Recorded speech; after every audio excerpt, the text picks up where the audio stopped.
Let's move to a conversation about education, and let's begin with pre-K, K-12, sort of the elementary and secondary education. We'll talk about higher ed in a moment, but I'd be interested, let's start with you, Senator Torres-Ray, about your view on what you'd like to see from our education finance bill for our viewers who are wondering about how this works.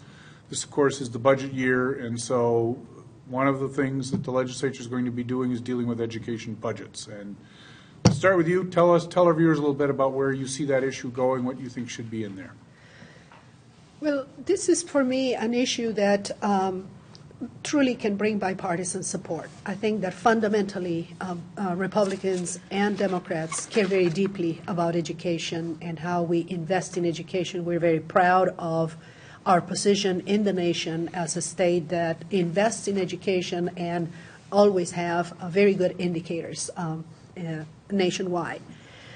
I think there is right now some pressure from certain groups, certainly Chamber of Commerce and others, to put more dollars into private education. And I think the conversation about really improving funding for education, pursuing new ideas, pursuing STEM projects, technology, are ideas that we have in common and that we will really like to pursue. The idea of exploring private funding for private education is something that is not going to go anywhere in our caucus. That is for sure. And so I fear that if we take that direction and if we try to provide incentives for tax cuts for corporations that will fund private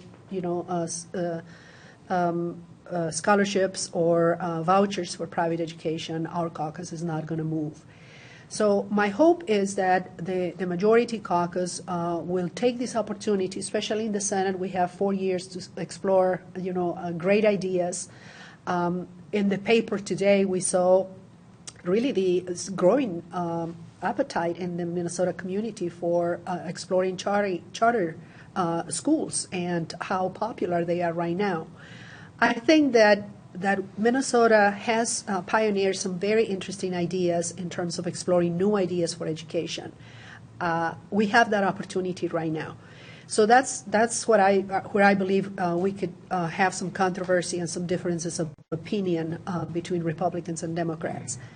The other piece that I think is important is really to continue to talk about the early childhood investments. As you know, the governor has continued to move that forward, that conversation. He wants to fully fund pre-kindergarten programs.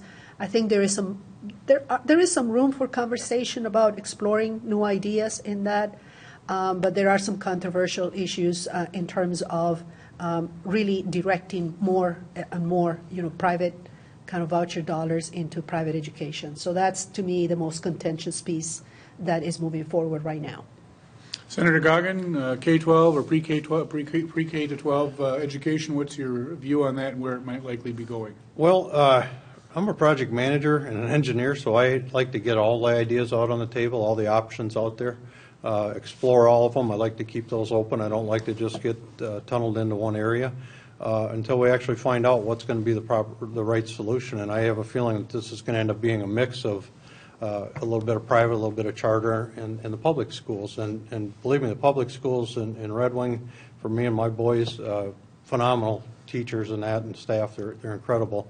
Can't say enough good things about everybody there. And but with that, from my district, my smaller towns, what I hear from our school districts is, the pre-K is great. We'd love to do it. We just don't have the teacher resources, nor do we have the room to be able to do the kids, have the kids there at the schools and in the facilities. So in the smaller communities, it's going to be quite the challenge to be able to do that. But we do want to make sure that we have our kids ready for kindergarten and then have them prepared to get up through third grade, because that's basically where we find out, where the kids are, if they're on track or not on track. And along with that, though, in Red Wing, for example, we have an organization, Every Hand Joined, and they're doing great things, starting with, finding ways to keep the kids going all the way to through high school, and now into their post-secondary school, whether it be a 2-year degree, 4-year degree, go to the trade schools. But we want to help them all the way through. So that's one area that, or one thing that Red Wing community is doing. We've got some organizations similar to it up here in the Twin Cities area and across the state, and so that's a good thing to keep in mind, that we've got a lot of interested people, a lot of private charities and other organizations that are really exploring opportunities for growing our kids and having our kids prepared for school. And so that's I'd like to keep those options open as we look at it, because I think we're going to come up with a mix of that. So, What's the time frame on education finance? When would we likely see the outline of what a bill might look like?